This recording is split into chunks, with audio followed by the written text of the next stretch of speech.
तस्मै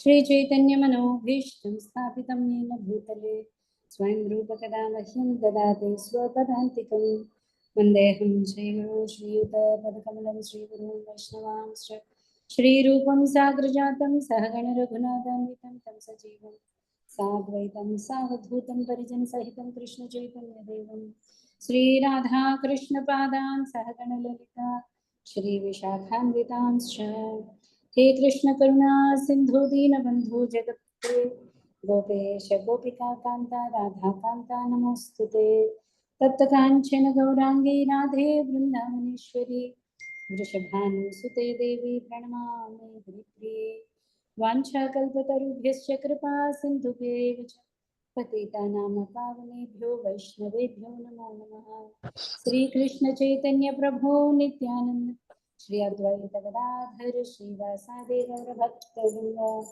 हरे कृष्णा कृष्ण कृष्ण हरे हरे हरे राम राम राम हरे हरे नमो विष्णुपादाय कृष्ण पृष्ठाय भूतले श्रीमते भक्तिवेदांत स्वामिन्वित नामिने नमस्ते सारस्वते देवे गौरवाणी प्रचारिणे निर्विशेष शून्यवादी पाश्चात्यदेशतारिणे मूकं करोति वाचालं पङ्गुं लङ्घयते गिरिं यत्कृपातमहं वन्दे परमानन्दमाधवं श्रीगुरुं दैवतारिणं कृष्णचैतन्यं ईश्वरम्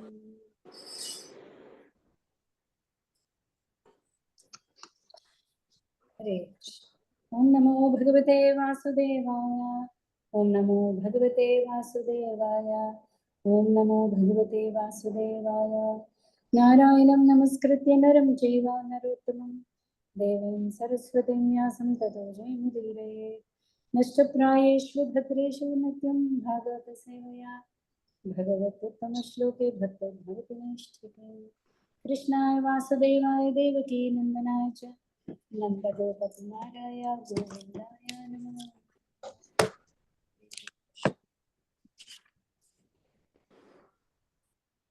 హరే కృష్ణ అందరికీ మొదటి స్కందం భగవంతుడి యొక్క భక్త వాత్సల్యత అధ్యాయాలు పూర్తి చేసుకుని చాలా గంభీరమైన టాపిక్ వచ్చాము మనం. ఈ గంభీరమైన టాపిక్ ఎందుకు ఇది వైరాగ్యం గురించి మాట్లాడుతుంది. చాలా గ్రేవ్ టాపిక్. ఓకే, సో ధృతరాష్ట్రుని గృహ నిష్క్రమణ. వాయిస్ రావటం లేదు మేడం. వాయిస్ రావట్లేదు. వస్తున్నారు వస్తా ఉంది. ఒకసారి మీరు మాకు చెక్ వస్తా ఉంది.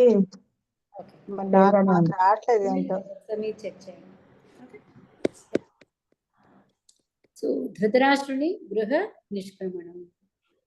సో లాస్ట్ చాప్టర్, అదే ఈ చాప్టర్లో మనం సగం పూర్తి చేసాం అనుకుంటా. సో విదురుడు మహాభారత యుద్ధంలో పాల్గొనలేదు. దుర్యోధనుడు అవమానించిన తర్వాత అది ఒక అవకాశంగా తీసుకుని తీర్థయాత్రలకి బయలుదేరాడు. తీర్థయాత్రలకి ఎందుకు వెళ్ళాడు? అక్కడ ఒక సత్పురుషుల సాంగత్యం కోసం. సో ఆ ప్రాసెస్లో మైత్రేయి ముని కలవడం జరిగింది. కృష్ణుడు స్వధామానికి వెళ్ళిపోవడం గురించి విదురుడికి తెలిసింది. ఓకే, తర్వాత మైత్రేయి ముని దగ్గర తన సందేహాలన్నీ తీర్చుకున్న తర్వాత తిరిగి హస్తినాపురానికి వస్తున్నాడు. సో తిరిగి హస్తినాపురానికి వచ్చిన ముఖ్య ఉద్దేశం తన సోదరుడైన ధృతరాష్ట్రుడికి వైరాగ్యం గురించి బోధించడం కోసం. ఓకే, సో విదురుడు రాగానే పాండవులందరూ, హస్తినాపుర వాసులందరికీ కూడా పోయిన ప్రాణం తిరిగి వచ్చినట్టు అయింది. చాలా సంతోషించారు విదురుడు వచ్చాడని. సో విదురుడు అందరి మర్యాదలు స్వీకరించిన తర్వాత ధృతరాష్ట్రుడి దగ్గరికి వెళ్ళి ధృతరాష్ట్రుని ఒక రకంగా మందలిస్తున్నాడు. సో మందలించి చెప్తున్నాడు, నీకు ఇంకా సమయం ఆసన్నమైంది అని కూడా నువ్వు గ్రహించట్లేదు. నీకున్న అంటే ఇంతవరకు కురుక్షేత్ర యుద్ధం వరకు నీకు పుత్రమోహం లేదు. ఓకే, దుర్యోధనుడి మీద ప్రీతితో ఎన్ని మంచి మాటలు కూడా నీకు ఎక్కలేదు. ఇప్పుడు దుర్యోధనుడు కూడా వెళ్ళిపోయాడు. దుర్యోధనుడు అంటే 100 మంది పుత్రుల్లో వెళ్ళిపోయారు. ఎవరినైతే నువ్వు చంపాలని అనుకున్నావో వాళ్ళ చేతిలో, వాళ్ళ నీడలో నువ్వు ఉండి అంటే సుఖంగా ఉన్నానని అనుకుంటున్నావు. భీముడి చేతితో భీముడు నీ 9 పుత్రుల్ని వధించాడు, వాటి చేతిలో నువ్వు భోజనం తింటుంది అంటే ఇంకా ఎప్పటికీ దేహం పర్మనెంట్ అనుకుంటున్నావా ఏంటి? ఈ దేహంని విడిచిపెట్టే టైం వచ్చింది, ఇప్పటికైనా నువ్వు నేర్చుకుని ఓకే హయ్యర్ థింకింగ్, ఉన్నత ఆలోచన చేయి అని విదురుడు చెప్పాడు. సో విదురుడు చెప్పిన తర్వాత ఈసారి ధృతరాష్ట్రుడు ఏం చెప్తాడు, ఎవరికీ చెప్పకుండా అని గాంధారిని తీసుకుని, గాంధారి, విదురుడు, ధృతరాష్ట్రుడు వీళ్ళు ముగ్గురు కూడా ఎవరికి చెప్పకుండా హస్తినాపురం కోట వదిలేసి వెళ్ళిపోయారు. ఎందుకు ఎవరికి చెప్పలేదు? చెప్తే ఎవరు ఒప్పుకోరు వెళ్ళిపోవడానికి కదా. సో అక్కడి వరకు చూసాము. 30వ శ్లోకం.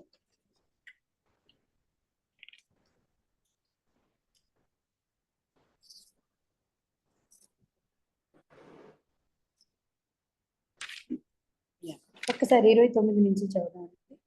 ఆ విధంగా అజమీఢ వంశజుడగు ధృతరాష్ట్రుడు అంతఃపరీక్షకు సంబంధించిన జ్ఞానముచే దృఢముగా సమాధానపడిన వాడే దృఢ సంకల్పంతో బలమైన స్నేహపాసము తక్షణమే త్రెంపివేసుకుని కనిష్ఠ సోదరుడైన విదురుడు ఉపదేశించిన రీతి ఆత్మానుభవ మార్గమున చెంతకై శీఘ్రమే గృహమును వీడెను.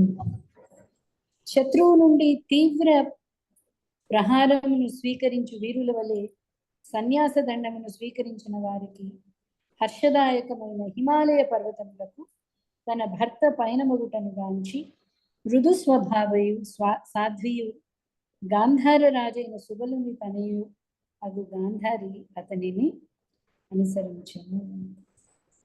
కుశలి పతివ్రత ధర్మం పతిని అనుసరించను. గాంధారి యొక్క పాతివ్రత మనకి మహాభారతం తెలుస్తుంది. ఎప్పుడైతే ధృతరాష్ట్రుడు అంధుడు అని తెలిసిందో తను కూడా ఇంకా చూడడానికి తను కూడా కళ్ళకి గంతలు కట్టుకుని తను కూడా ఉండేది. హరే కృష్ణ. గాంధారి యొక్క విశేషత మనకి మహాభారత యుద్ధం అప్పుడు కూడా తెలుస్తుందండి. ప్రతిరోజు దుర్యోధనుడు తల్లి దగ్గరికి ఆశీర్వాదానికి వెళ్ళేవాడు ప్రతిరోజు. సో గాంధారి ఏమని ఆశీర్వించేది, ధర్మం ఎప్పుడూ జయిస్తుంది అని ఆశీర్వదించేది. తనకి తెలుసు. ఎందుకు అంటే గాంధారి యాక్చువల్లీ కూడా చాలా గొప్ప పతివ్రత. తనకి అంటే ద్రౌపదికి అవమానం జరిగినప్పుడు కూడా గాంధారి వచ్చి ఫైనల్లీ అంటే క్షమాపణ అది చెప్పుకుని ద్రౌపదికి తిరిగి రాజ్యం అది ఇప్పించడం జరుగుతుంది. అఫ్ కోర్స్ మళ్ళీ తర్వాత వాళ్ళు శకుని చూడడానికి మళ్ళీ కూడా ఆట కొనసాగింది. కానీ గాంధారికి అప్పటి నుంచి కూడా భయమే. ఇంత ద్రౌపది పతివ్రత అని ఆవిడకి తెలుసు, ఎందుకంటే తను పతివ్రత. సో తనకు తెలుసు ద్రౌపది ఇంత పతివ్రతని వీళ్ళు అవమానించారే, తన వంశానికి ఏమవుతుందో అని ఆ రోజు నుంచి కూడా గాంధారికి భయమే. ఓకే, అయితే ధృతరాష్ట్రుడికి ఇంకా ఎదురు చెప్పలేక ఆవిడ ఉంది. ఎప్పుడైతే ధృతరాష్ట్రుడు బయలుదేరాడు, గాంధారి కూడా పతిని అనుసరించి 31. అజాత శత్రువైన ధర్మరాజు ప్రతిదిన ప్రార్థనము, సూర్యదేవునికి హవనము, బ్రాహ్మణులకు గోవులను, ధాన్యమును, భూమిని, బంగారమును దానమొసగి నమస్సులు అర్పించుట వంటి ప్రాతకాల కార్యక్రమములను నిర్వహించి పెద్దలకు వందనములనొసగా వారి మందిరమున ప్రవేశించను. కానీ అతనికి అచ్చట పితరులు గాని పెద్ద తల్లి అయిన సుబల తనయ గాని కనిపించలేదు. సో వీళ్ళు వెళ్ళిపోయారు, ధృతరాష్ట్రుడు, విదురుడు, గాంధారి వెళ్ళిపోయారని ధర్మరాజుకు తెలియదు. తను యథావిధిగా పొద్దున లేచి, ఎంత గొప్ప కార్యక్రమం చూడండి. అంటే ప్రతిరోజు పొద్దున లేచి ఓకే ధర్మరాజు సూర్యదేవుడికి హవనం అంటే అర్ఘ్యం అర్పించి, బ్రాహ్మణులకి దానాలు చేసి, పెద్దవాళ్ళందరికీ నమస్కరించి, మనకి కృష్ణుడి శైలి కూడా ఇలాగే ఉంది. కృష్ణుడు ప్రాతకాలం నుంచి ఇలాగే చేసి ఓకే తన అందరినీ పూర్తి చేసుకుని సుధర్మ సభకి వచ్చేవాడు. సో ఎప్పుడైతే పెద్దవాళ్ళు గాంధారి ధృతరాష్ట్రుడి దగ్గర ప్రతిరోజు అతనికి ఆశీర్వాదం తీసుకోవడం అన్నమాట. సో అంటే భక్తుడి యొక్క హృదయం చూడండి, అంత కష్టాలు వాళ్ళకి ఇప్పుడు 125 సంవత్సరాలకి వాళ్ళకి మళ్ళీ రాజ్యం వచ్చింది. అనేక కష్టాలు అనుభవించారు వాళ్ళు చిన్నప్పటి నుంచి కూడా. ఏమాత్రం ధర్మరాజుకి ధృతరాష్ట్రుడి మీద కానీ గాంధారి మీద కానీ చిన్న చూపు లేదు. అంటే కృతజ్ఞతా భావమే ఉంది పెద్దవాళ్ళు వాళ్ళు. సో వాళ్ళ దగ్గర ఆశీర్వాదం తీసుకోవడానికై వచ్చినప్పుడు చూస్తే అక్కడ వాళ్ళెవరూ కనిపించలేదు. ఉద్విగ్న చిత్తుడైన ధర్మరాజు అంతటా అచ్చట్లే కూర్చుని ఉన్న సంజయుని వైపునకు తిరిగి, ఓ సంజయ, వృద్ధుడును అంధుడును అగు నా పెద్ద తండ్రి ఎచ్చటనున్నాడు అని ప్రశ్నించాడు. సంజయుడు ఎవరు? ధృతరాష్ట్రుడికి సెక్రటరీ. ధృతరాష్ట్రుడికి నేత్రాలు లేవు కదా, సో ఎప్పుడు సంజయుడే ధృతరాష్ట్రుడికి సహాయం కింద ఉండేవాడు. ధృతరాష్ట్రుడికి రథసారథి కూడా సంజయుడే. యాక్చువల్లీ మహాభారత యుద్ధంలో సంజయుడు కూడా వెళ్తాడు యుద్ధానికి వెళ్ళి చిన్నబుచ్చుకుని వస్తాడు. ఓకే, సో అక్కడ పక్కనే సంజయుడు కూడా దుఃఖంలో ఉన్నట్టు కనిపించాడు. సో వెంటనే సంజయుడిని చూసి ధర్మరాజు కంగారుగా అడుగుతున్నాడు, ఏరి నా పెద్ద తండ్రి ఏది, పెద్ద తల్లి ఏది అని అడుగుతున్నాడు. మా శ్రేయోభిలాషి అయిన విదురుడు ఎక్కడున్నాడు? పుత్ర మరణంతో తీవ్రంగా శోకించుచున్న మా పెద్ద తల్లి గాంధారి ఎచ్చటనున్నది. మా పెద్ద తండ్రి అయిన ధృతరాష్ట్రుడును తన పుత్ర పౌత్ర మరణముతో మిగుల ఖిన్నుడై ఉన్నాడు. నిస్సందేహముగా నేను కృతజ్ఞునిగా వర్తించుకుని తత్కారణమున నా అపరాధములను తీవ్రంగా భావించి అతడు తన భార్యతో సహా గంగా నదిలో పడినాడా. అంటే నేను సరిగ్గా చూసుకోలేదేమో, వాళ్ళకి ఆ దుఃఖాన్ని మిగిల్చాను నేను. పుత్రశోకంతో వాళ్ళు దాన్ని మరవలేకున్నారు. అంటే వాళ్ళ పుత్రశోకాన్ని మరిపింపజేసేలా నేను అతనికి సేవ చేయలేదు కాబోలు, ఇంకా వాళ్ళకి ఆ దుఃఖం ఉండిపోయింది.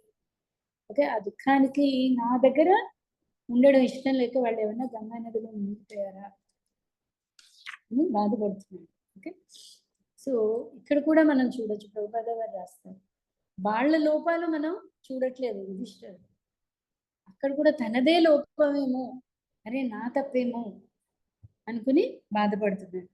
మా తండ్రి అయిన పాండురాజు మరణించినప్పుడు పసివారమైన మమ్ము మా పెద్ద తండ్రి మరియు పినతండ్రులే సర్వ విధములైన ఆపదల నుండి రక్షించిరి. వారు సదా మా శ్రేయోభిలాషులై ఉండిరి. అయ్యో వారిప్పుడు ఇచ్చట నుండి ఎక్కడికేగుడి. వాళ్ళు పాండురాజు చెప్తున్నాడు, అంటే గుర్తు తెచ్చుకుంటున్నాడు ఆ కృతజ్ఞత భావం. ఇది చాలా చాలా ఇంపార్టెంట్ అండి. కృతజ్ఞత, మనకి సహాయం చేసిన వాళ్ళ యొక్క కృతజ్ఞత భావం చాలా చాలా ఇంపార్టెంట్. అది లేనిదే మనం ఎప్పుడు కూడా చాలా మంది మనకి మెసేజెస్ వస్తుంటాయి, గాలికి ట్యాక్స్ కట్టావా, నీళ్ళకి ట్యాక్స్ కట్టావా, భూమికి ట్యాక్స్ కట్టావా, భగవంతుడు దేనికి అడగట్లేదు. ఎక్కడా కూడా భగవంతుడి నుంచి అన్నీ స్వీకరిస్తున్నాము అన్న భావన మనకి రావట్లేదు. అన్నీ ఆటోమేటిక్గా, అంటే ఏదో మనం సంపాదించుకుని మనం చేసుకుని వచ్చాం, నాకు దీని మీద అధికారం ఉంది అనే భావనే తప్ప ప్రతి నిమిషం ఇప్పుడు మనకి భగవద్గీతలో విభూతి యోగం తీసుకున్నాం. విభూతి యోగం మొత్తం ఏముంది? కృష్ణుడి యొక్క విభూతి తప్ప అక్కడ సృష్టిలో ఇంకేమీ లేదు. ప్రతి చోట గాలి నేనే, నీరు నేనే, బీజాన్ని నేనే అని చెప్తున్నాడు. సో అంటే ఎంతటి కృతజ్ఞతా భావం ఉండాలి. సో భక్తుడి దగ్గర మనం నేర్చుకోవాల్సిన గుణాలు. సో తను అవన్నీ గుర్తు తెచ్చుకోవట్లేదు. ఏమని, సరే నాకు ఇక్కడ అన్యాయం చేశాడు అయితే బాగా జరిగింది, అవన్నీ కపట భక్తి ఉన్న వాళ్ళ భావన. యుధిష్ఠిరుడు అనుకుంటున్నాడు, అరే మా తండ్రి మరణించినప్పుడు వీళ్ళే కదా నన్ను ఆదరించారు, విదురుడు ధృతరాష్ట్రుడు, అయ్యో నేను ఈరోజు వాళ్ళని చూసుకోలేకపోయానే, వాళ్ళు వెళ్ళిపోయారే అని తన స్వాభావికంగా అతడు బాధపడుతున్నాడు అనమాట. ఓకే, మా తండ్రి అయిన సూత గోస్వామి పలికిన తన ప్రభు అయిన ధృతరాష్ట్రుని గాంచక కరుణ మరియు మనోక్షోభల చేత దుఃఖితుడై సంజయుడు ధర్మరాజునకు సరిగ్గా సమాధానం ఉంచగలేకపోయాను. సంజయుని అడుగుతున్నాడు. సంజయుడు ఆల్రెడీ దుఃఖంలో ఉన్నాడు. సంజయ్ కూడా తన స్వామి కనిపించట్లేదు. ధృతరాష్ట్రుడు ఎక్కడికి వెళ్ళిపోయాడు అంటే సంజయుడికి కూడా చెప్పలేదు. ఎప్పుడు కూడా సంజయుడిని తోడు తీసుకునే వెళ్ళడం అలవాటు ధృతరాష్ట్రుడికి.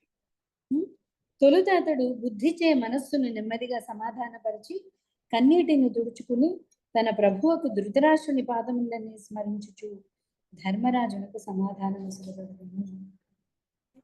స్వామి దుష్టుడు దుష్టుడు అని కాదు, పుత్రమోహంలో ఉండి తనకి ధర్మం తెలుసు, ఎన్నోసార్లు విదురుడు చెప్పాడు కానీ వినట్లేదు. సంజయుడు జరిగిందంతా చెప్తున్నాడు, వినట్లేదు. అయినా కూడా స్వామి భక్తి చూడండి, ఇది దుఃఖం వస్తుంది, దుఃఖంతో మాట కూడా రావట్లేదు సంజయుడికి. సో ఇంకా రాజుగారు అడుగుతున్నారు, సమాధానం చెప్పాలి. సో మెల్లిగా ధైర్యం తెచ్చుకొని మాట్లాడుతున్నారు. సంజయ్ వాచ, ఓ కురువంశజుడా, గాంధారి మరియు నీ పితరుల నిర్ణయమును గూర్చి నేనేమీను ఎరుగను. ఓ రాజా, ఆ మహాత్ములచే నేను మోసగింపబడుతుంది. ముషితాస్మి, నన్ను మోసం చేస్తారు వాళ్ళు. వాళ్ళ ప్లాన్ నాకేమీ తెలియదు, నన్ను మోసం చేసి వాళ్ళు ఎక్కడికో నాకు కూడా చెప్పకుండా వాళ్ళు వెళ్ళిపోయారు. ఓకే, సంజయుడు ఆ విధంగా పలుకుచుండగా శక్తిమంతుడైన నారదముని వీణాపాణి అయి అచ్చటకు అరుదించను. ధర్మరాజు అతని సోదరులు తమ తమ ఆసనముల నుండి లేచి నిలబడి వందనములను అర్పించుట ద్వారా ఆ మునిని సగౌరవంగా ఆహ్వానించను.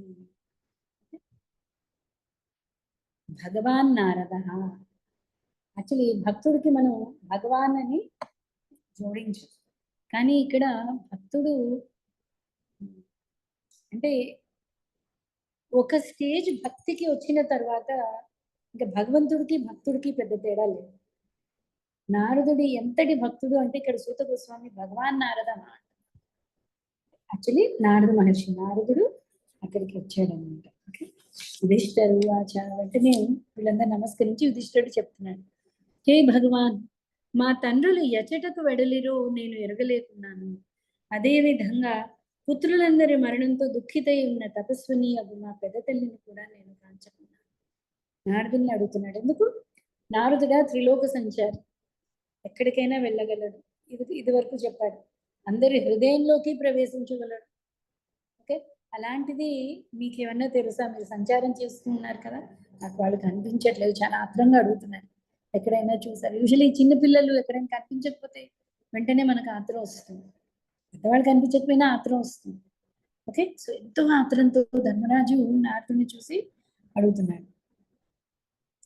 మహాసముద్రమునందలి నావకు కర్ణధారుని వంటి మీరు గమ్యమును చేరుటలో మాకు మార్గదర్శనము చేయగలరు. ఆ విధంగా సంబోధింపబడి భగవత్ స్వరూపుడును ముని సత్తముడు అగు దేవర్షి నారదుడు ఇట్లు పలుక ఆరంభించును. సో భక్తులు అనేవాళ్ళు కర్ణధారుడు అంటే తెలుసా అండి? నావ ఉంటే సరిపోదు సముద్రం దాటడానికి, ఆ నావని నడిపించే నావికుడు ఉండాలి. కర్ణధారుడు అంటే నావికుడు. సో భక్తులేంటి? నావికులు. భక్తి అనే నావని ఎలా తీసుకెళ్ళగలరు, ఎలా తీసుకెళ్ళాలి? ఎందుకంటే ఆచార్యులందరినీ కర్ణధారులు అంటారు. ఇక్కడ నావికులు, ఈ భవ సముద్రం దాటడానికి నావ వాళ్ళు. నావ భక్తి మార్గం. ఆ నావికుడు ఎవరు అంటే గురువు. సో ఇప్పుడు ధర్మరాజు పరిస్థితి అలాగే ఉంది, ఎటు వెళ్ళాలో ఎక్కడ వెతకాలో తెలియదు. సో నారదుణ్ణి కర్ణధార అని సంబోధిస్తున్నాడు అన్నమాట. ఎందుకంటే నావికుడు మనల్ని గమ్యానికి చేరుస్తాడు. ఓకే, కాబట్టి వీళ్ళు ఎక్కడున్నారు నాకు కొంచెం చెప్పండి, నేను వెళ్ళి వాళ్ళని తీసుకొస్తాను. శ్రీ నారదుడు పలికింది, ఓ రాజా, ప్రతి ఒక్కరూ ఈశ్వరాధీనులై ఉన్నందున ఎవరిని గురించి శోకింపకుము. కనుకనే జీవులు వారి పాలకులందరూ తమ రక్షణార్థమై పూజా కార్యములను నరించుచుందురు. ఆ భగవానుడే జీవులను కలుపుచూ విడదీయుచున్నాడు. నారదుడు వాచ. నారదుడి మాటలు ఇక్కడ చాలా చాలా ఇంపార్టెంట్ అండి. ఓకే, విదురుడు ధృతరాష్ట్రుడికి చెప్పిన మాటలు కూడా ఎంత ముఖ్యమో ఇక్కడ ధర్మరాజు కూడా శోధిస్తున్నాడు. ఓకే, ధర్మరాజు నారదుడు చెప్పిన మాటలు కూడా చాలా ఇంపార్టెంట్. ఈ 2-3 శ్లోకాలు మనం భాష్యం కూడా చెప్తాం. సో నారదుడు ఏంటి చెప్తున్నాడు? ఫస్ట్ పాయింట్, అందరూ కూడా ఈశ్వర అధీనులై ఉన్నారు. ప్రతి ఒక్కళ్ళు భగవంతుడి చేతల్లో ఉన్నారు. కాబట్టి ఎవరి గురించి ఫస్ట్ నువ్వు శోకించవు. ఈ భౌతిక జగమునందు కానీ లేక ఆధ్యాత్మిక జగమునందు కానీ ప్రతి జీవియు పూర్ణ పురుషోత్తముడైన శ్రీకృష్ణ భగవానుని ఆధీనమునందే ఉండను. ఈ విశ్వపు నాయకుడైన బ్రహ్మదేవుని మొదలుగా అతి సామాన్య చీమ వరకు ప్రతి ఒక్కరూ ఆ దేవదేవుని ఆజ్ఞకు కట్టుబడియే ఉందరు. అనగా భగవానుని ఆధీనములో నిలుచుటయే జీవుని సహజ స్థితి ఉన్నది.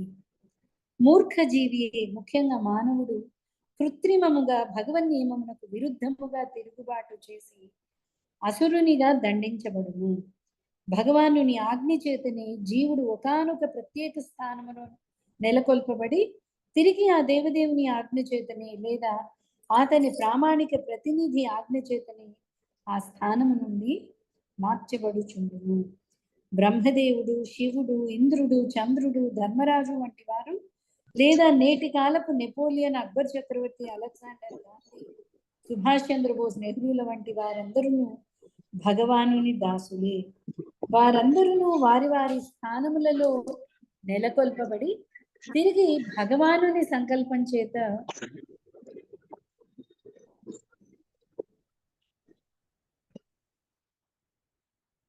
వారి స్థానముల నుండి తొలగింపబడిది.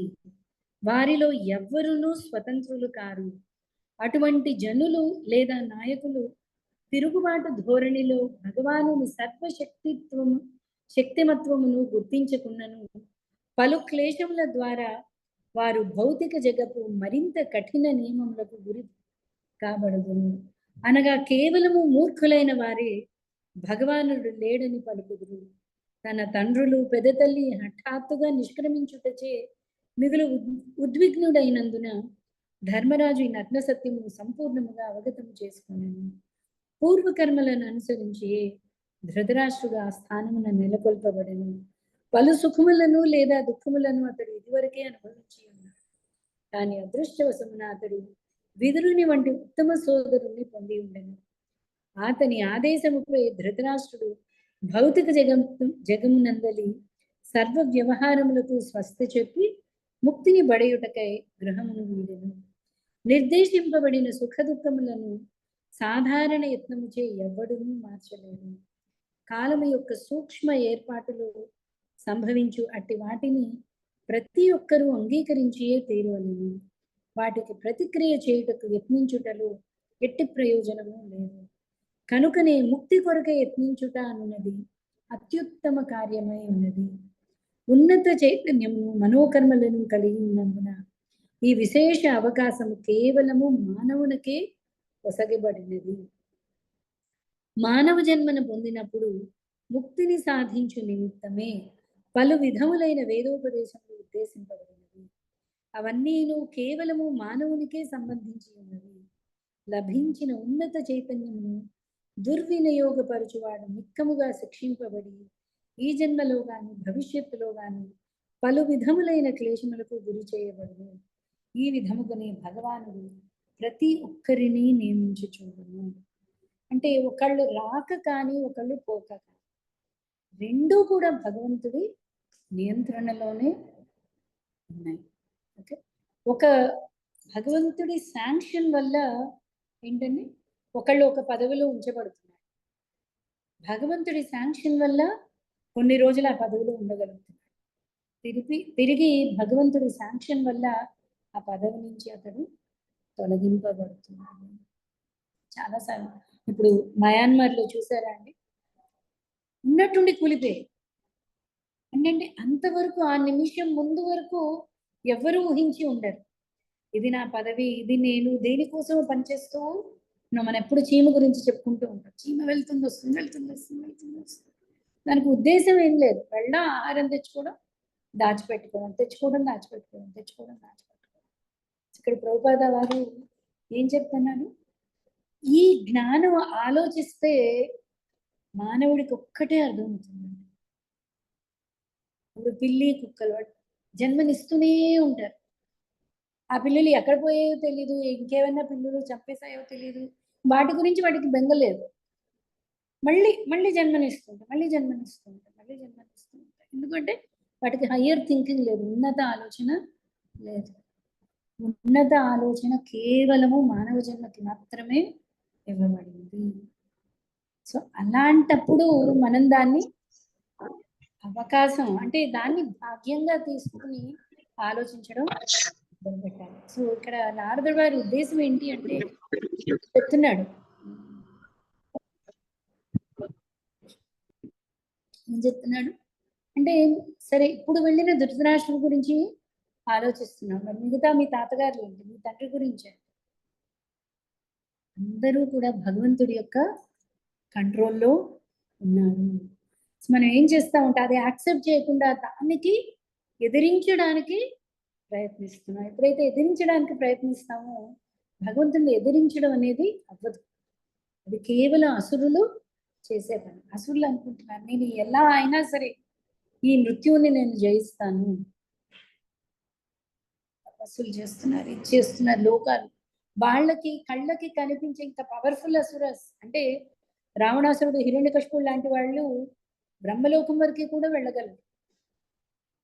ఇన్ఫాక్ట్ చెప్పాలి అంటే బ్రహ్మలోకం పైన మనకి ఈ భూప్రపంచంలోనే ఒక వైకుంఠం ఉంది, క్షీర సముద్రం ఉంది, అక్కడ మహావిష్ణువు ఉన్నాడు. హిరణ్యకశిపుడు అక్కడికి కూడా వెళ్ళి వెతికాడు, వైకుంఠం మొత్తం వెతికాడు విష్ణువుకి అందించి. వైకుంఠం వెళ్ళాడు, అడిగాడు, ఆదిశేషుని అడుగుతున్నాడు, ఓహో నాకు అర్థమైందిలే, భయపడ్డాడు నీ విష్ణువు, భయపడ్డాడు, ఎక్కడో దాక్కున్నాడు. ఆదిశేషుడు కనిపిస్తున్నాడు, తన మీద పడుకుని ఉన్నాడు విష్ణువు, హిరణ్యకశిపుడికి కనిపించట్లేదు. అంటే ఫిజికల్ గా ఇంతవరకు నేను వెళ్ళగలను అని అనుకుంటున్నారే కానీ అసురులు భగవంతుడి దర్శనం కూడా అవ్వట్లేదు వాడికి. అలాంటిది భగవంతుడు మరొక స్వరూపమైన కాలాన్ని వాళ్ళు ఎదిరించడం అనేది అసలు సాధ్యమా? ఎదిరించాలి, ఎదిరించాలి. మహామహులు ప్రభుపాద వారు ఇక్కడ హిట్లర్, నెపోలియన్, అలెగ్జాండర్ దగ్గర వరకు కూడా ఎగ్జాంపుల్స్ ఇస్తున్నారు. ఎంతో మన ఇదివరకు మైకల్ జాక్సన్ ఎగ్జాంపుల్ చెప్తున్నాం, గుర్తుందా అండి? ప్రతిరోజు 6 డాక్టర్స్ మైకల్ జాక్సన్ ని ఎగ్జామిన్ చేసేవారు. అనేక సార్లు ప్లాస్టిక్ సర్జరీ చేసుకున్నాడు. ప్రపంచానికి ఛాలెంజ్ విసిరాడు, నేను ఎలా అయినా సరే 200 సంవత్సరాలు బ్రతికి చూపిస్తాను. యాక్చువల్లీ 60 సంవత్సరాలు కూడా లేడు. చాలా అరేంజ్మెంట్స్ చేసుకున్నాడు, ఎందుకంటే చాలా రిచ్. ప్రతి గంటకి మానిటర్ చేసేవాళ్ళు డాక్టర్స్. ఒక్కసారిగా కొలాప్స్ అయ్యారు. సో ప్రతి ఒక్క మానవుడు ఏమనుకుంటాడంటే నేను కంట్రోల్ చేయగలను, నేను ఇది చేసి నా ఆయుష్ను పెంచుతాను, ఇది చేసి నేను ఇది కంట్రోల్ చేస్తాను. సో నారదుడు అని చెప్పిన ప్రతి ఒక్కళ్ళు ఫస్ట్ నువ్వు జరిగిపోయిన దాని గురించి శోకం అనేది తగదు. ఎందుకు అంటే ఇప్పుడు చూడండి, ఏదైనా కూడా అయితే మనం నిమ్మకి నీరెత్తినట్టు కూర్చోవాలా, ఏదన్నా వస్తే మనం ఎదిరించద్దా? ఎదిరించదు. మనం చేసే పని మనం చేయాలి. జరిగిపోయింది అంటే అక్కడ అందులో భగవంతుడి శాంక్షన్ ఉంది. ఎందుకు? ఒక చీమ కదలాలన్నా కూడా భగవంతుడి శాంక్షన్ ఉండాలి. చీమ లోపల పరమాత్మ ఉంది. అనండి భగవద్గీతలో మనకి 18th చాప్టర్లో శ్లోకం వస్తుంది, ఏ పని జరగాలన్నా కూడా 5 కారణాలు ఉన్నాయి. ఏంటది? అధిష్టానం. గుర్తుందా శ్లోకం ఎవరికైనా? అధిష్టానం తథా కర్త కరణం చ పృథక్ విధం వివిధాశ్చ పృథక్ చేష్ట దైవం చైవాత్ర పంచమం. అధిష్టానం, కర్త, కరణం, చేష్ట, దైవం. ఈ 5 ఏ యాక్షన్ అవ్వాలన్నా సరే, ఇవాళ క్లాస్లో నేను మాట్లాడగలుగుతున్నాను, మీరు వినగలుగుతున్నారు, మీరు మాట్లాడగలుగుతున్నారు, శాంక్షన్. ఏంటి ఈ 5? ఒకటి అధిష్టానం. అధిష్టానం అంటే ఈ శరీరం, ప్రకృతి మనకి ఇచ్చిన శరీరం అధిష్టానం, ప్లేస్ ఎక్కడైతే ఈ యాక్షన్ జరుగుతుందో. అంటే ప్రకృతి ఇచ్చిన ఈ దేహం వల్ల ఈరోజు నేను మాట్లాడగలుగుతున్నాను, అంతేనా? అధిష్టానం. కర్త. కర్త అంటే చేసేవాడు, జీవుడు. నేను, ఓకే, ఇక్కడ నేను, ఇక్కడ మీరు, అలా జీవుడు. తర్వాత కరణం. కరణం అంటే కరణం కూడా ఇంద్రియాలు, దేని ద్వారా చేస్తున్నాను అది ఇంపార్టెంట్ కదా. ఇప్పుడు నాకు అధిష్టానం ఉంది, ఇది ఉంది, నాకు వాక్కు లేదనుకోండి, అప్పుడు మాట్లాడడం కదా. అలాగే చేష్ట, అంటే మాట్లాడడానికి నేను చేసే ప్రయత్నం. ఫైనల్ గా దైవం. ఈ నాలుగిటికి కూడా దైవం. సో ఓవరాల్ గా ఆ పని జరగాలి అంటే కూడా దైవం. దైవం సాంక్షన్ లేనిదే ఏది కూడా జరగదు. సో జరిగింది అయిపోయింది. భగవంతుడు సాంక్షన్ వల్లే అది జరిగింది. దాన్ని ఎదిరించడం అనేది, ఎన్ని తపస్సులు చేశారు కానీ కాలాన్ని ఎవరైనా వెనక్కి తిప్పారా? గొప్ప గొప్ప రాక్షసులు వెనక్కి తిప్పారా? భగవంతుడి యొక్క కాలస్వరూపాన్ని ఎదిరించడం అనేది ఎవరికి కూడా సాధ్యం కాదు. హిరణ్యకశిపుడు ఎప్పుడైతే మరణం లేదు అన్న వరం బ్రహ్మదేవుడిని అడుగుతున్నాడో, బ్రహ్మదేవుడు ఏం చెప్తున్నాడు? నాకే లేదా వరం, నాకే టైం అయిపోతుందని నాకే ప్రతిసారి టైం చూసుకుంటున్నాను అంటున్నాడు. అందరికంటే ఎక్కువ సమయం ఉన్నది ఎవరికి? బ్రహ్మంత ఆయుష్ అని దీవిస్తాము. బ్రహ్మదేవుడికి ఉన్నంత ఆయుష్ ఎవరికి లేదు. అలాంటి బ్రహ్మదేవుడు కాలాన్ని చూసి ఆలోచిస్తున్నాడు, అమ్మో కాలం అయిపోతుంది, నేను చేయాల్సిన పనులు ఉంది, నేను భగవంతుడి మీద ధ్యానం చేయాలి. ఓకే, సో బ్రహ్మదేవుడికి భయం ఉంది కానీ మనకు భయం లేదు కాలం గురించి. ఇది చాలా హాస్యాస్పదం.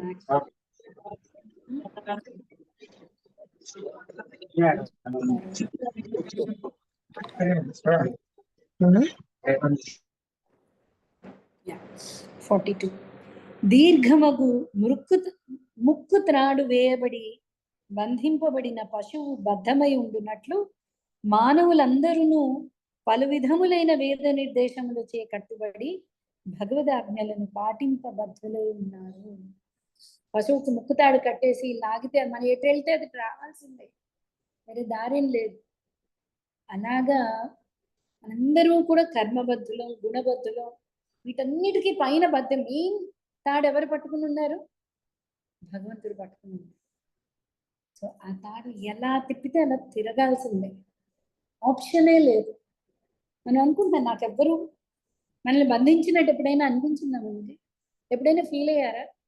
మనం ఏమనుకుంటున్నాంటే పోలీసులు పట్టుకెళ్ళి సంకెళ్ళు వేస్తేనే బద్దులు అనుకుంటున్నాం. అందుకే భగవద్గీత చదవాలి మనం. ఎలా త్రిగుణాల చేత బంధింపబడి ఉన్నాము. మనం చెయ్యాలని లేదు కానీ చేస్తాం అనుకుంటాం, చేయలేకపోతున్నాం. ఎందుకు? మనం కనుక ఫ్రీ అయితే మన ఇష్టం వచ్చినట్టు మనం చేయగలగాలి కదా. ఏదో కారణం చేత మనం బంధింపబడుతున్నాం, అవునా? మనకు ఫీలింగ్ లేదు, అందుకని మనం దీని నుంచి బయటపడాలి అని అనుకోవట్లేదు, మనం ఒప్పుకోవట్లేదు. మనం బంధింపబడి ఉన్నాము, నేను ఒక జైల్లో ఉన్నాను అని నేను ఒప్పుకుంటే కదా దీని నుంచి బయటపడడానికి ప్రయత్నం చేస్తాను. మనం ఎవరు ఒప్పుకోవట్లేదు. ఈ శరీరమే ఒక పెద్ద బంధం. నేను ఎక్కడికో వెళ్ళాలని ఉంది, నాకు వెళ్ళలేకపోతున్నాను, వయసు సహకరించట్లేదు, ఒప్పుకోము. మనం ఆల్రెడీ బంధింపబడి ఉన్నాం. ఫైనల్ బంధించిన వాడు ఎవడు అంటే, ఫైనల్ తాడు ఎవరి చేతిలో ఉంది? భగవంతుడి చేతిలో. మంచి ఎగ్జాంపుల్ చెప్తున్నాడు ఇక్కడ. ఓకే, భాష్యం చదువుదామండి. మానవుడు గాని, జంతువు గాని, పక్షి గాని, ప్రతి జీవుడును తనను తాను స్వతంత్రునిగా భావించుచుండును. కానీ వాస్తవమునకు ఎవ్వరును భగవానుని కఠిన నియమముల నుండి విడివడి లేరు. ఎట్టి పరిస్థితుల్లోనూ ఉల్లంఘింపబడజాలనందున భగవన్ నియమములు కఠినములని తెలియబడుచున్నవి. మానవుడు సృష్టించిన నియమములు కుత్సితమతులైన వారిచే ఉల్లంఘింపబడవచ్చునేమో గాని భగవన్ నియమముల విషయమున మాత్రము వాటిని నిర్లక్ష్యపరచుటకు ఎట్టి అవకాశము లేదు. భగవానుడు సృష్టించిన నియమమునందు ఏమాత్రము మార్పు తెచ్చినను నియమ ఉల్లంఘనము కావించిన వానికి అది గొప్ప ప్రమాదమును కొని తెచ్చును.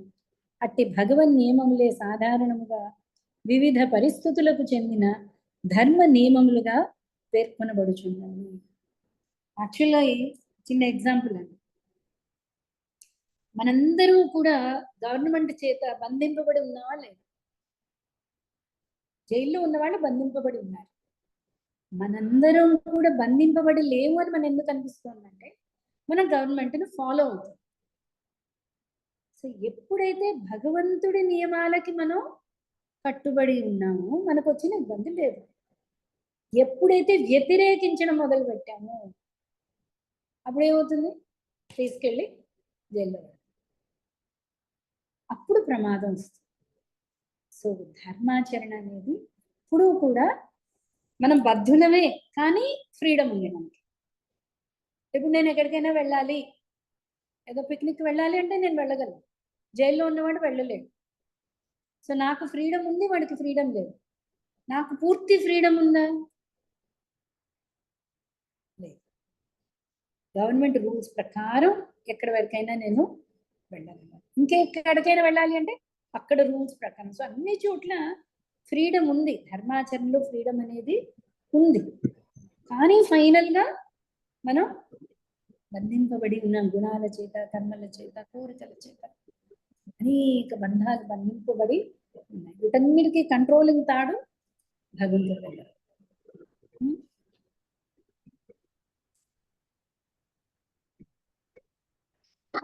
కానీ వాస్తవం మనకు ధర్మ నియమము సర్వత్రా ఒకటే అయి ఉన్నది. అది భగవదాజ్ఞలను అంగీకరించుట. భౌతిక స్థితి యొక్క పరిస్థితి ఇది. భౌతిక జగమునందరి జీవులందరూ తమ ఇష్టానుసారమే ఇట్టి బద్ధ జీవనమును అంగీకరించి ప్రకృతి నియమములచే బంధితులై ఉన్నారు. అటువంటి బంధము నుండి బయటపడుటకు భగవానుని ఆజ్ఞల అనుసరించుటయే ఏకైక మార్గం. కానీ మూర్ఖులైన మానవులు మాయాబంధము నుండి పాండురాణి మాతజీ మీరు మ్యూట్ పోతోంది మీకు. Okay, yeah. కానీ మూర్ఖులైన మానవులు మాయాబంధము నుండి బయటపడుటకు బదులుగా బ్రాహ్మణులు, క్షత్రియులు, వైశ్యులు, శూద్రులు, హిందువులు, మహమ్మదీయులు, భారతీయులు, ఐరోపదేశీయులు, అమెరికా వాసులు, చైనీయులు వంటి పలు విధములైన నామరూపములచే బద్ధులగుచున్నారు. ఆ విధంగా వారు భగవదాజ్ఞలను తమ తమ శాస్త్ర దృష్ట్యా లేదా రాజ్యాంగ నియమముల దృష్ట్యా ఉనరించుచుందురు. రాజ్యాంగ నియమములనున్నవి ధర్మ నియమముల అసంపూర్ణ అనుకరణల వంటివి. మతరహిత రాజ్యం, మతము అంటే ఇక్కడ హిందూ మతం, ఇస్లాం ఇది కాదండి. భగవద్రహిత రాజ్యము. మతము అంటే ఏంటి అంటే భగవంతుడి నియమాలకి మనం కట్టుబడి ఉండడం, దాన్ని మతం అంటే అంతే. అందుకనే మతం అనగానే కొన్ని రూల్స్ వస్తాయి. ఇలా చెప్పడు, ఏ మతం తీసుకున్నా అందులో కొన్ని రూల్స్ ఉంటాయి. ఆ రూల్స్ కి వాళ్ళు బద్ధులై ఉంటారు.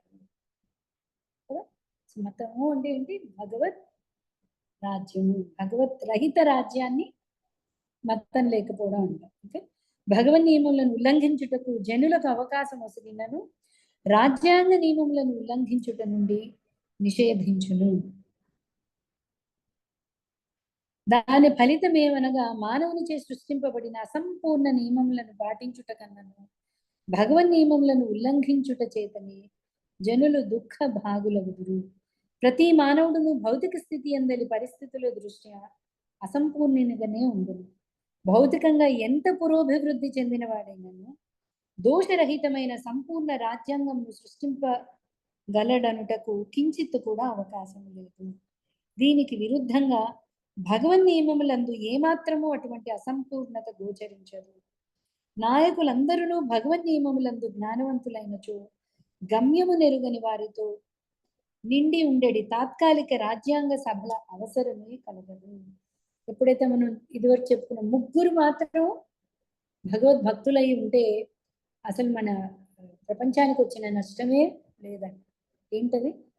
తల్లి, గురువు, రాజకీయ నాయకుడు. వీళ్ళు కనుక భగవద్భక్తులు. భగవద్భక్తులు అంటే ఏంటి? భగవంతుడి నియమాలకి కట్టుబడి ఉండేవారు. సో అప్పుడు మనకి సుభిక్షంగా ఉంటుంది రాజ్యం.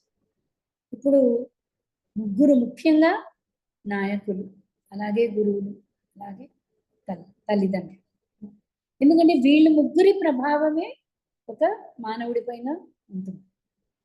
సో వీళ్ళు ముగ్గురు కనుక భగవద్భక్తులు అయితే అది భగవత్ రాజ్యమే.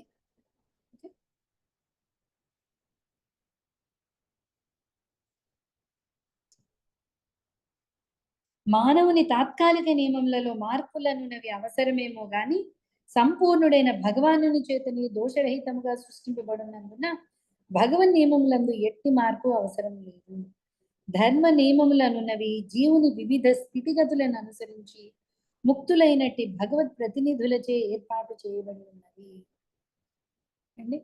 భగవంతుడి నియమాలకి కట్టుబడి ఉంటే అసలు రోగం కూడా రాదు. మనం ఏం చేస్తున్నాం, ప్రకృతిని మార్చి మార్చి మార్చి రోగం అనేది వస్తుంది. ఒక చదివిన ఈ మధ్య ఒక అంటే జోక్లా అనిపించింది కానీ చాలా సత్యం ఉందండి. ఒక డాక్టర్ దగ్గరికి వెళ్ళి మందులు అడిగట, రోగం వచ్చింది, విరోచనాలు వచ్చి. డాక్టర్ దగ్గరికి వెళ్ళి మందులు అడగంగానే డాక్టర్ ఏదో మందులు రాసించారు. దీనికి సైడ్ ఎఫెక్ట్ ఉందా డాక్టర్ అడుగుతాం కదా. ఒకటి అడుగుతాను, ఆయన నీకు ఇది ఏ ఎఫెక్ట్ వల్ల వచ్చింది, దేనో సైడ్ ఎఫెక్ట్ వల్ల నీకు విరోచనాలు వచ్చాయి కదా, అది ఆలోచించవా అంటే డాక్టర్ ఎలా రాశారు, చాలా బాగా రాశారు. డాక్టర్ అంటున్నాడు, ఎక్కడెక్కడో తిండి ఎవరెవరో చేసింది, రోడ్డు మీద పానీపూరి గురించి వచ్చిందండి ఈ జోక్. ఎవడో చేతులతో ముంచి మీ ఇష్టానికి కంట్రోల్ లేకుండా తినేసి వచ్చి తీరా మందిచ్చిన తర్వాత సైడ్ ఎఫెక్ట్ ఉందా అని అడుగుతున్నారు.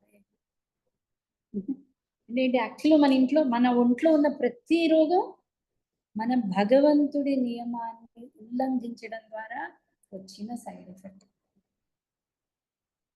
ఇప్పుడు ఇవి ఆచరించండి అనగానే దీనివల్ల మనకేంటి, మనకేమైనా ఇబ్బందా, భక్తి మార్గంలో ఏదైనా ఇబ్బంది ఉందా, ఇవన్నీ మానేయాలా, ఇది చేయాలా, మరి ఎఫెక్ట్ యాక్చువల్లీ మనం ఉన్న పరిస్థితి ఏంటి, భగవన్ నియమ ఉల్లంఘన వల్ల వచ్చిన సైడ్ ఎఫెక్ట్ వల్ల ఈరోజు ఈ బద్ధ స్థితిలో ఉన్నాం. సో దీని నుంచి ఇప్పుడు బయటపడాలి, ఆలోచించాలి. అదే ఫస్ట్ చెప్పుకుంటున్నట్టు ముందు మనం ఒప్పుకోవాలి, మన బద్ధ జీవనం మనది అని ఒప్పుకోవాలి.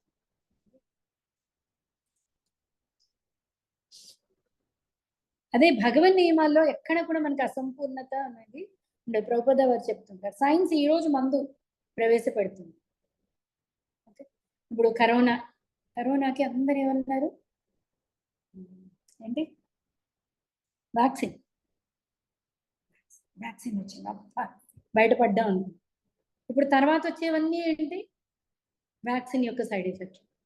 యాక్చువల్లీ ఇప్పుడు ఒక న్యాచురోపతి కోర్స్ ఒకటి విన్నాను, అతను చెప్తున్నాడు కరోనా వ్యాక్సిన్ తీసుకొని వాళ్ళందరూ యాక్చువల్లీ సురక్షితం, దానివల్ల వచ్చిన సైడ్ ఎఫెక్ట్స్ చాలా ఉన్నాయి, దీని నుంచి ఇప్పుడు బయటపడండి. ఎవరికి వాళ్ళు అందరూ కూడా ఏంటి అంటే మళ్ళీ స్వార్థమే. ఇప్పుడు మా ప్రోడక్ట్స్ వాడారు అనుకోండి, ఆ సైడ్ ఎఫెక్ట్ మీరు బయటపడచ్చు, ఇప్పుడు దీని సైడ్ ఎఫెక్ట్ మళ్ళీ ఇంకేదో ఉండొచ్చు. ఎందుకు, ఇవన్నీ కూడా మ్యాన్ మేడ్ లాస్, మనం తయారు చేసిన రూల్స్, ఇవి పర్మనెంట్ గా ఉంటాయి. సైన్స్ ఈ రోజు అంటుంది, రేపు ఉండదు. ఇప్పుడు 3 సార్లు సిలబస్ మార్చారు. ఏంటి, ప్లూటో 9వ గ్రహం, నేను చిన్నప్పుడు అంతా అదే చదువుతాను. ఇప్పుడు ఏంటి వచ్చింది, దాన్ని గ్రహం కింద తీసేశారు. ఎవరు తీసేశారు అంటే ఏంటి, గ్రహం అది అక్కడ లేదా, అక్కడి నుంచి తీసేశారా, కాదు, సిలబస్ లోంచి తీసేశారు.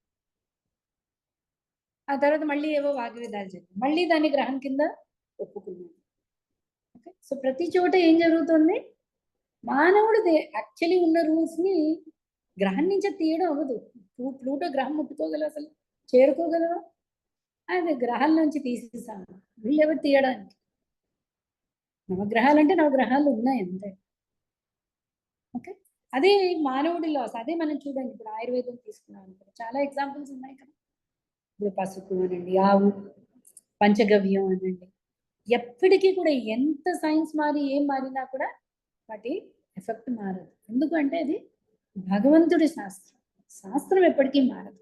ఈవాడ శాస్త్రం ఒకటి చెప్తుంది, రేపు ఒకటి చెప్పదు. ఎన్ని అనాది కాలం నుంచి శాస్త్రం ఒకటే చెప్తుంది. ఎందుకంటే భగవంతుడిలా సంపూర్ణం, పర్ఫెక్ట్, అందులో కొరత ఏమీ లేదు. మానవుడు చేసింది ఎందుకు కొరత ఉంది, మానవుడే సంపూర్ణం కాదు. వాడు కనిపెట్టింది, వాడు చెప్పే ప్రతిపాదన సంపూర్ణం ఎలా అవుతుంది. కొత్తగా ఈరోజు ఒక ఫిలాసఫీ వచ్చింది, కొత్తగా ఒక భగవంతుడు వచ్చాడు, సంపూర్ణం ఎలా అవుతుందండి. వేదాలు బ్రహ్మకి భగవంతుడు చెప్పింది ఏం చెప్పాడో ఇవాళకి అదే. ఇన్ని యుగాలు ఇన్ని కల్పాలు అయిపోయినా సరే, సృష్టి అంతా అయిపోయి మళ్ళీ వచ్చినా సరే వేదం మారదు శాస్త్రం. ఎందుకంటే అది భగవత్ ప్రణీతం, భగవంతుడి నుంచి వచ్చినది, అది సంపూర్ణం, అది ఎప్పటికీ మారదు. దాన్ని రూల్స్ అప్లికేషన్ సాధన దగ్గర ఆచార్యులు కొంచెం మార్పు చేయొచ్చు. మార్పు ఎప్పుడు దానికి ఆపోజిట్ ఉండదండి. ఇప్పుడు రోజుకి 64 రౌండ్లు చేయాలి అనేది రూల్ అవ్వచ్చు. వీడు వచ్చి చెయ్యక్కర్లేదు అని చెప్పరు ఎవరు. కనీసం 16 చెయ్యండి అని పరిస్థితుల్ని బట్టి చెప్పడం అవుతుందే తప్ప దానికి ఆపోజిట్ గా చెప్పడం అనేది ఉండదు. ఎందుకంటే అది సంపూర్ణ పర్ఫెక్ట్ సైన్స్ శాస్త్రం అనేది. ఓకే, అదే ఇక్కడ చెప్తున్నారు ప్రభుపాద. భగవంతుడి ప్రణీతం ఎప్పుడూ కూడా సంపూర్ణం, మానవుడిది మారుతూనే ఉంటుంది. సో భగవన్ నియమములందు ఏమాత్రమూ అసంపూర్ణత గోచరించదు. నాయకులందరూ భగవన్ నియమములందు జ్ఞానవంతులైనచో గమ్యము నెరుగని వారితో నిండి ఉండేది తాత్కాలిక రాజ్యాంగ సభల అవసరమే కలుగదు. మానవుని తాత్కాలిక నియమంలో మార్పులనున్నవి అవసరమేమో గాని సంపూర్ణుడైన భగవానుని చేతనే దోషరహితంగా సృష్టింపబడినందున భగవన్ నియమములందు ఎట్టి మార్పు అవసరం లేదు. ధర్మ నియమములనున్నవి జీవుని వివిధ స్థితిగతులను అనుసరించి ముక్తులైనట్టి భగవత్ ప్రతినిధులచే ఏర్పాటు చేయబడి ఉన్నవి. అట్టి భగవదాజ్ఞలను అమలుపరచుట ద్వారా బద్ధజీవులు క్రమంగా భౌతిక బంధముల నుండి ముక్తులు కాగలరు. ఏముందండి, రూల్స్ అన్ని మనం పెట్టుకున్నవే కదా? కాదండి, మనం పెట్టుకున్న రూల్స్ అయితే వాటిని పక్కన పడేయండి. మనం కొన్ని తీసుకుంటాం, ఇలా చెయ్యాలని ఉంది, మనకి చేతకాక ఏం చేస్తాం, అబ్బా ఇవన్నీ మనం చేసుకున్నవి, ఎవరి కంఫర్ట్ వాళ్ళు చూసుకోవాలి, ఎవరి శక్తిని అనుసరించి ఇంత చెయ్యాలి అనేది కూడా శాస్త్రం చెప్తుంది. మన భీష్ముడి సంగతి చూడలేదు, ఏమీ చేయలేదు. భీష్ముడు అంపశయ్య మీద ఉన్నాడు, అందరికీ నమస్కరించాడు, అందరికీ సమ్మానం చేసినంత దాంతో సమానం అయిపోయింది. ఆ శాస్త్రం వల్ల స్ట్రిక్ట్ గా లేదు, అలా ఉన్నా సరే లేచి వెళ్ళి ఆ బాణాలతో నడుచుకుంటూ వెళ్ళి నమస్కరిస్తేనే అని చెప్పలేదు. శాస్త్రం సంపూర్ణంగా ఉంది, శక్తి మేర ఇంతైనా చెయ్యి అని ఉంటుందే తప్ప గురుత్వం. మనం చెయ్యలేని పరిస్థితుల్లో ఏం చేయాలి? శాస్త్రాన్ని రెఫర్ చేయాలి, లేదా శాస్త్రం తెలిసిన గురువుని మనం సందేహం అడగాలి. అంతేగాని మన శాస్త్రం ఇవాళ నుంచి నేను రూల్ పెడుతున్నానండి, ఈ రూల్ అనుకో. అర్థమైందా? మనకి సంకటం వచ్చింది, ధర్మ సంకటం వచ్చింది, మనకి తెలియదు, అప్పుడు ఏం చేయాలి? శాస్త్రం చదివిన వాడిని మనం వాడు చెప్పినట్టు చేసి, వాళ్ళు అలాగే చెప్తారు, శాస్త్రం చదివారు కాబట్టి ఎంత శక్తి మేర మనకి సాధ్యం అంతే చేయమని చెప్తారు. ఇక్కడ అంటే అందుకనే ఆస్తికులు అంటే ఎవరండి? శాస్త్రాన్ని నమ్మేవాడు, వాళ్ళు ఆస్తికులు. మేము భగవంతుడిని నమ్ముతున్నాము అంటే భగవంతుడి గురించి చెప్పేదే శాస్త్రం, లేకపోతే ఎక్కడి నుంచి తెలుస్తుంది మనకు? భగవద్గీత, భాగవతం, రామాయణం, వేదాలు, ఉపనిషత్తు, వీటన్నిటినీ నమ్ముతున్నాం అంటేనే మనం భగవంతుడిని నమ్ముతున్నట్లే. అనగా జీవుని వాస్తవ స్థితి దేవదేవుడైన శ్రీకృష్ణుని నిత్య సేవకుడగుటయే. ముక్త స్థితిలో అతడు భగవానునికి దివ్యమగు ప్రేమమయ సేవను గూర్చుచు పూర్ణ స్వతంత్ర జీవనమును అనుభవించును. కొన్ని మార్లు భగవానునితో సమానంగా, మరికొన్ని మార్లు ఆ దేవదేవుని కన్నను అధికంగా అతడు ఆ దానిని అనుభవించుచుండును. ఎవరు? ముక్త స్థితిలో భగవంతుడి కంటే పైకి వెళ్ళిపోతాడు భక్తుడు. అదే కదా చూసాం మనం. ఏంటి సాక్ష్యం? భగవంతుడిని ఓడించగలిగారు వాళ్ళ ఫ్రెండ్స్ అందరు, చిన్న చిన్న పిల్లలు కృష్ణుని ఓడించగలిగారు, కంస చాణూర ముష్టికులు ఓడించలేకపోయారు. సో ఎప్పుడైతే భక్తుడు అయ్యాడో భగవంతుడి కంటే కూడా మెట్టు ఎక్కువ వెళ్ళిపోతాడు భక్తుడు. కొన్ని మార్లు భగవానునితో సమానంగా, మరికొన్ని మార్లు ఆ దేవదేవుని కన్నను అధికంగా అతడు దానిని అనుభవించుచుండును. కానీ బద్ధ భౌతిక జగమున ప్రతి జీవి ఇతర జీవులకు ప్రభువు కావాలనని కోరుచుండును. మాయాజనిత భ్రాంతిచే కలుగు అట్టి భోగాభిలాషయే బద్ధ జీవన కాలము పొడిగింపబడుటకు కారణమవుచున్నది. అనగా జీవుడు తన సహజ సేవా స్థితిని పునరుద్ధరించుకుని శ్రీకృష్ణ భగవానునికి శరణు జొచ్చనంత వరకు భౌతిక జగమున మరింత బద్ధుడు కావలసి ఉండదు. భగవద్గీత మరియు ప్రపంచంలోని ఇతర ప్రామాణిక గ్రంథముల చరమ ఉపదేశం ఇది. మహాభారతం కనుక చదివి ఉంటే మీరు అందులో నారాయణ అస్త్రం అని ఒకటి ఉందండి. విన్నారా ఎవరైనా? నారాయణ అస్త్రం. కౌరవుల వైపు నుంచి నారాయణ అస్త్రం ఎవరు ప్రయోగించారు? అశ్వత్థామనా కర్ణుడా? నాకు గుర్తులేదు. సో నారాయణ అస్త్రం రాగానే దానికి ఒక్కటే సొల్యూషన్. నారాయణ నమస్కారం చేయమని చెప్తాడు కృష్ణుడు. నారాయణ అస్త్రాన్ని ఎదిరించే ప్రసక్తే లేదు. నువ్వు తల ఉంచితే అది మిమ్మల్ని ఏమి చేయదు. వేసేసి నమస్కారం చేయండి అని చెప్తారు. భీముడికి ఆ సంగతి తెలియదు. గత తీసుకుని వస్తున్నాడు అంటే కౌరవులు వేశారు కదా, నేను దాన్ని ఎదుర్కొంటాను అని వెళ్ళే కొద్దీ అది ఇంకా ఉద్ఘృతంగా వస్తుంటుంది. కృష్ణుడు అరుస్తాడు, చెప్తాడు అందరూ శస్త్రాలు కింద పడేసి దానికి నమస్కరించండి. యాక్చువల్లీ భగవంతుడి రూల్ అదేనండి. మనం గవర్నమెంట్ రూల్ పాటిస్తున్నంత వరకు మనకు వచ్చినది భయమే లేదు. భగవంతుడి నియామకంలో మనం ఉంటే మనకు వచ్చిన భయమే లేదు. అలాంటిది ఎప్పుడైతే భగవంతుడికి ఎదురు వెళ్తామో, యాక్చువల్లీ ఎదురు వెళ్ళడం అనేది అవ్వని పని, మనకు ఆ శక్తి లేదు. కానీ ప్రతి ఒక్క చోట మనం అంటే నేను కంట్రోల్ చేయాలి, కంట్రోలింగ్ నేచర్.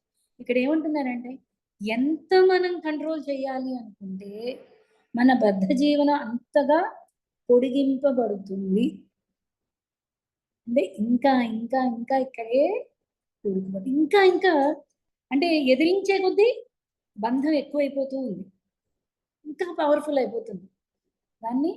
సో అలాగే కొన్నిసార్లు మనం అనుకుంటూ ఉంటాం, వాడికి దొంగతనం తప్ప వేరే దారి లేదు, పాపం వాడి తప్పేం లేదు, వాడి పేదరికం అనండి, వాడి బీదస్థితి అనండి, ఓకే వాడికి వేరే దారి లేదు.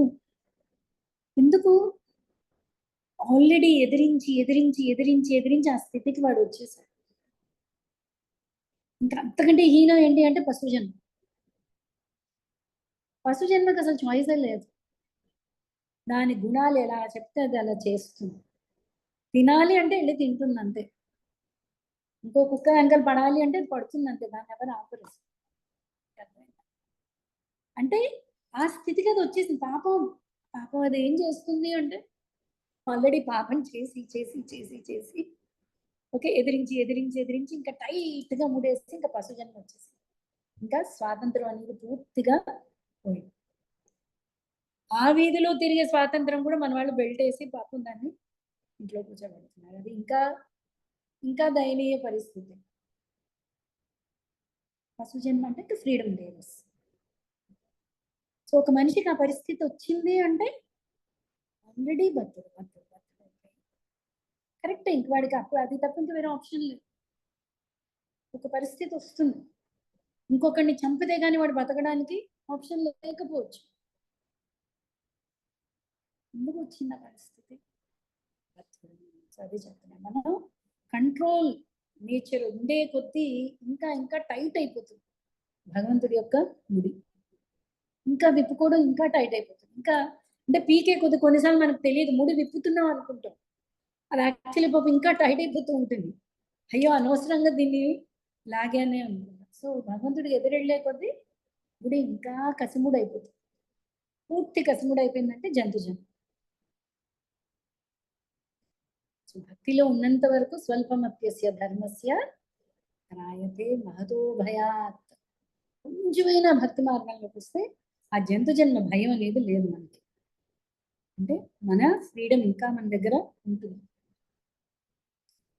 సో ఇక్కడితో ఆపుదాం మనం. ఈ చాప్టర్ నేను గబగబా చెయ్యాలి అని అనుకోలేదండి, ఎందుకంటే చాలా చెప్పాను కదా గంభీరమైన టాపిక్ ఇది, మనకి అర్థం అవ్వాలి. భాగవతం రెండూ నేర్పుతుంది మనకేంటి, ఎలా జీవించాలి, జీవితం ఎలా చాలించాలి, రెండు కూడా నేర్పుతుంది భాగవతం. రెండు కూడా చాలా ఇంపార్టెంట్ టాపిక్స్. ఎవరికైనా ఏదైనా డౌట్ ఉందా? ఏది ఉంటే రేపు డౌట్ ఉందా ఏదైనా? హరే కృష్ణ మాతాజీ. హరే కృష్ణ చెప్పండి. మాతాజీ ఇప్పుడు మీరు విభూతి యోగం అని అన్నారు కదా! అసలు నాకు ఈ విభూతి అన్నదానికి శివుడికి వచ్చే విభూతిని, దీని ఒకే మీనింగ్ వస్తదా? సేమ్ అదే అర్థం వస్తదా అని నాకు డౌట్ మాతాజీ. విభూతి అంటే ఐశ్వర్యం, సంపద. అవును మాతాజీ. అప్పుడు మనం శివుడి దగ్గర యూజ్ చేసుకునే విభూతి అంటాం. దానికి అదే కదంటారు. సేమ్ అదే మీనింగే వస్తదా నాకు? అదే చెప్తున్నాను. భగవంతుడు శివుడి యొక్క విభూతి అంటే అందుకనే విభూతి ఐశ్వర్యం. శివుడు ఐశ్వర్య ప్రదాత. ఓకే. విభూతి అంటే ఐశ్వర్యం. ఐశ్వర్యము అంటే ఏంటి? నాకున్న ఏమంటారు ఐశ్వర్యం అంటే మీకు తెలుసు కదా. సో అవును, అర్జునుడు అవును. అడుగుతున్నప్పుడు కృష్ణుడు తన యొక్క ఐశ్వర్యం గురించి చెప్తున్నాడు. ఐశ్వర్యం కూడా ఏమని చెప్తున్నాడు? ఐశ్వర్యంలో ఒక భాగాన్ని నీకు చెప్తాను మర్చిపోతి అని చెప్పి మొత్తం చెప్తున్నాడు. ఓకే. అదే మాతాజీ డౌట్ వచ్చింది. Thank you Mataji. Hare Krishna. Hare Krishna. Okay, మళ్ళీ రేపు కలుద్దాం. వాంఛాకల్పతరుభ్యశ్చ కృపా సింధుభ్య ఏవ చ పతితానాం పావనేభ్యో వైష్ణవేభ్యో నమో నమః. అనంత కోటి వైష్ణవ బృందకి జయ శ్రీల ప్రభుపాద. హరే కృష్ణ. హరే కృష్ణ హరే అనంత. కృష్ణ. హరే కృష్ణ. హరే కృష్ణ మాతాజీ. హరే కృష్ణ.